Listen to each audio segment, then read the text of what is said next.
Hello this is Avinesh Sharma and welcome you all to the crown success. I hope आप सब अच्छे होंगे guys बीच में क्या हुआ था, मेरी थोड़ा सा हेल्थ को लेकर के इशू हो रहा था, जिस वजह से लेक्चर कंटिन्यूस नहीं आ पा रहे थे, बट नोट्स मैं आपको कंटिन्यूस प्रोवाइड करा रहा था। अभी क्या है कि मेरी हेल्थ भी ठीक हो गई है, एनर्जी भी आ गई है, सारी चीज़ें परफेक्ट हो गई हैं। अब क्या है, मैं आपको प्रॉपर ये जो हमारी सीरीज़ है, जो कि अब अपने जो है ना कंप्लीट होने की कगार पे ऑलमोस्ट पहुंच चुकी है। दो चार चैप्टर जो आपके ठीक ठीक हैं वो बचे हैं, जिनको मैं कवर करा दूंगा। मोस्ट इंपॉर्टेंट जो आपके टॉपिक्स रह रहे हैं उनको मैं कवर करा दूंगा, ठीक है गाइस। एक चीज़ लेकिन आज के लेक्चर में ध्यान देने वाली है, आप लोग जो पढ़ रहे हो आप ये नोट कर लेना। क्या हुआ है, मैंने क्लास 13 में आपको पढ़ाया है, जो उत्तराखंड के वनों के बारे में बताया मैंने। सबसे ज़्यादा वन कहाँ पर है, कम वन कहाँ पर है, परसेंटेज के हिसाब से कहाँ पर है, कम परसेंटेज के हिसाब से कहाँ पर है, ये सारी रिपोर्ट्स मैंने आपको जो है ना पढ़ाया। लेकिन अभी क्या हुआ है कि 2023 में नई 18वीं वन रिपोर्ट आ गई है, जिसके अकॉर्डिंग डेटा जो है चेंज हो गया है। अब जब डेटा चेंज हो गया है गाइज, तो आपका भी और हमारा भी फ़र्ज़ बनता है कि हम भी इस डेटा को चेंज कर लें, ठीक है। सबसे पहले तो आप अपने नोट्स में जो आप बना रहे हो, चीज़ों को देख रहे हो, उसमें आप इनको अपडेट कर लो। आप ये डेटा जो है चेंज कर लो। जैसे मैंने बताया था, अब थोड़ा सा आंकड़े बदल गए हैं। अब आपको पढ़ना है कि राज्य में सर्वाधिक वन क्षेत्रफल घटते क्रम में जो हम देखेंगे वो आपका पौड़ी है, उत्तरकाशी है, नैनीताल है और चमोली है, ठीक है गाइस। उसके बाद सबसे कम वन क्षेत्रफल वाले जिले जो हैं, उधम सिंह नगर है, हरिद्वार है, रुद्रप्रयाग है और चंपावत है। ऐसे ही जनपदवार परसेंटेज की अगर हम बात करें तो सबसे ज़्यादा 1% कहाँ पर है आपका, चंपावत में, नैनीताल में, पौड़ी में और टिहरी गढ़वाल में।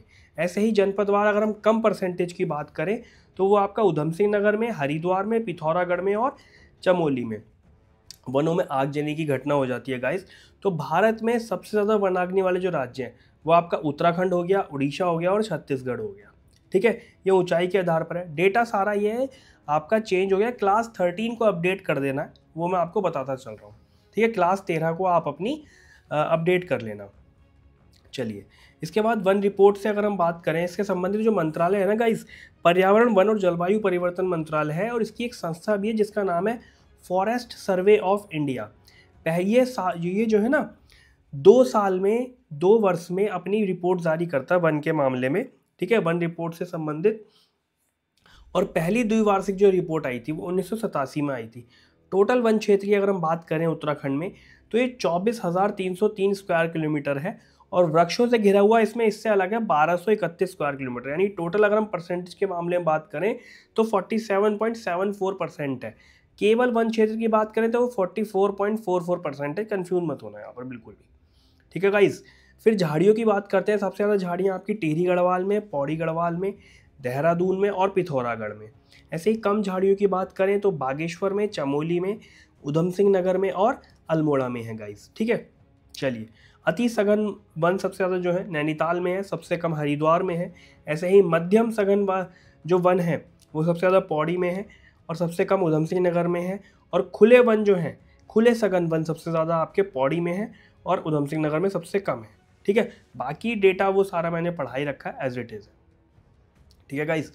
चलिए, कंटिन्यू करते हैं अब अपने लेक्चर को।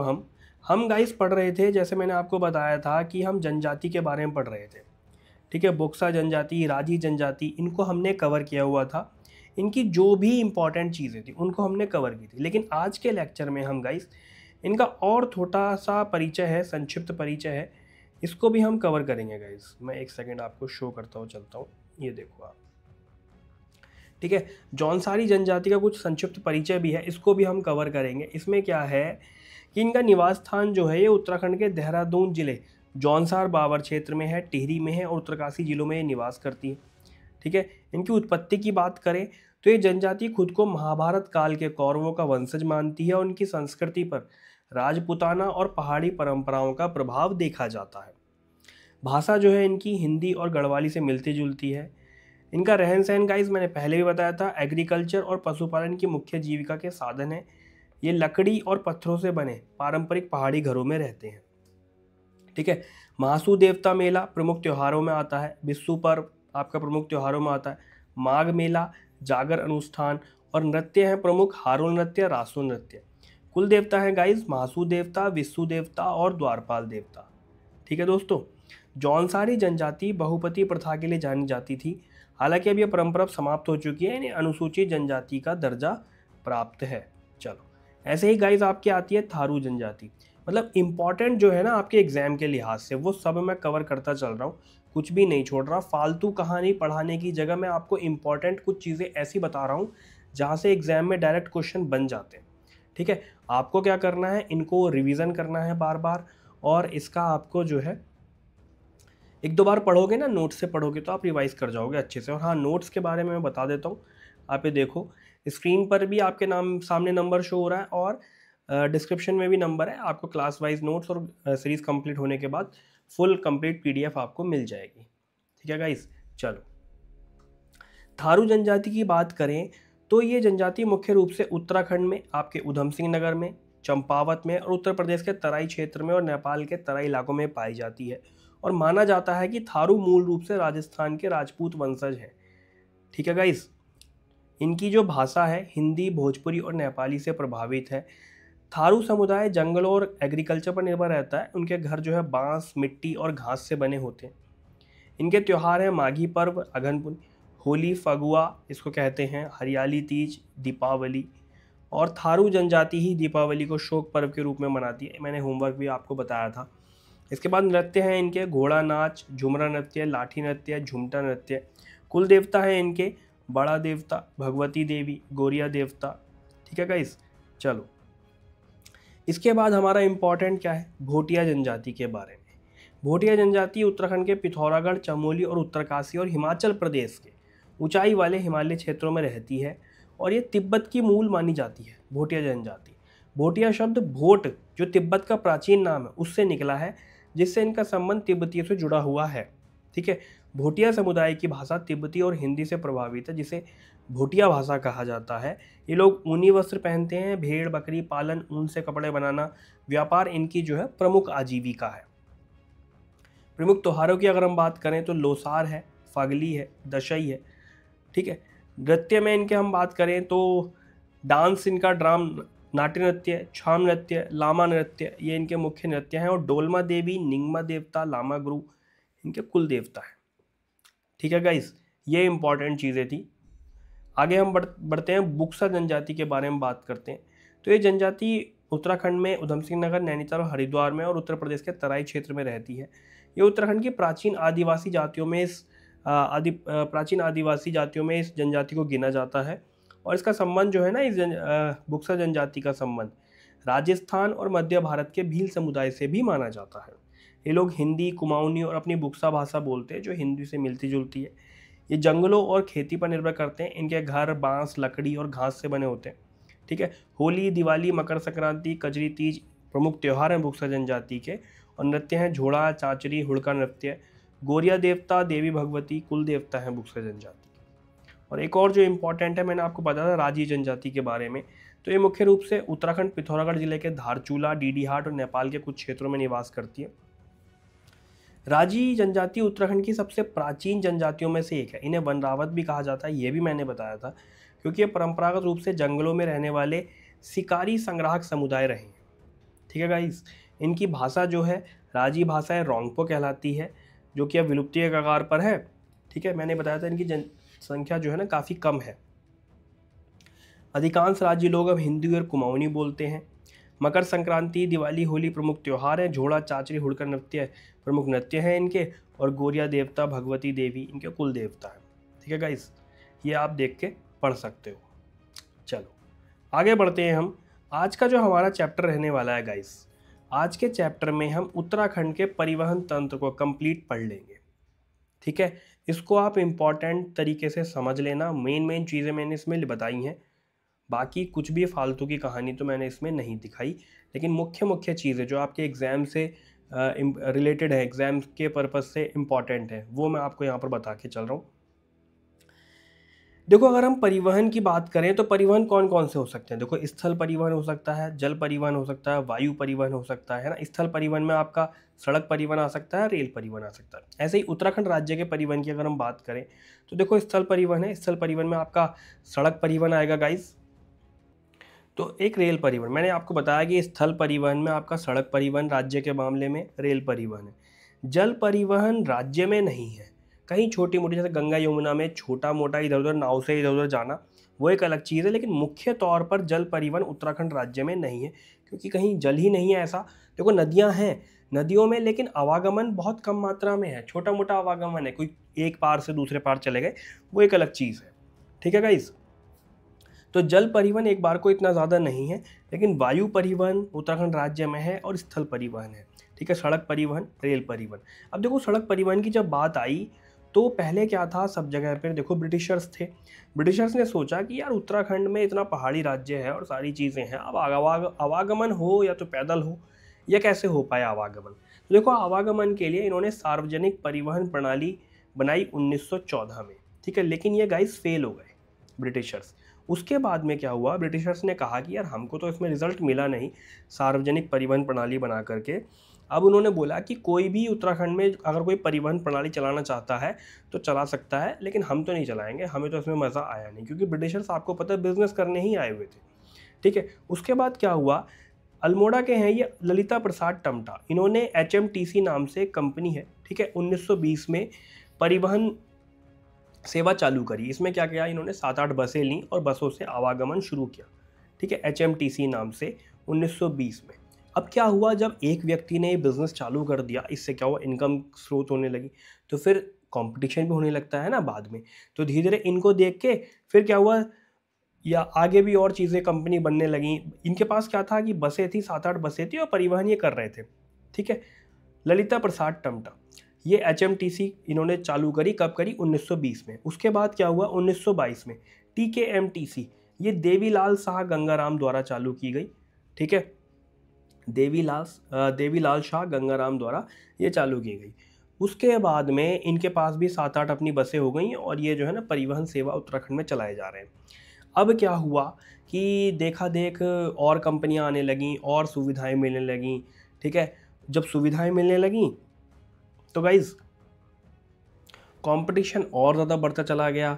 ठीक है, फिर कुमाऊं में KMOU लिमिटेड करके 13 अप्रैल 1939 को एक कंपनी बनी जिसका हेडक्वार्टर काठगोदाम में था। ठीक है, ये KMOU ओ से मतलब है यहाँ पर ऑनर्स। ठीक है गाइज, ऐसे ही गढ़वाल में बनी 1941 में GMOU लिमिटेड, इसका हेडक्वार्टर कोटद्वार में।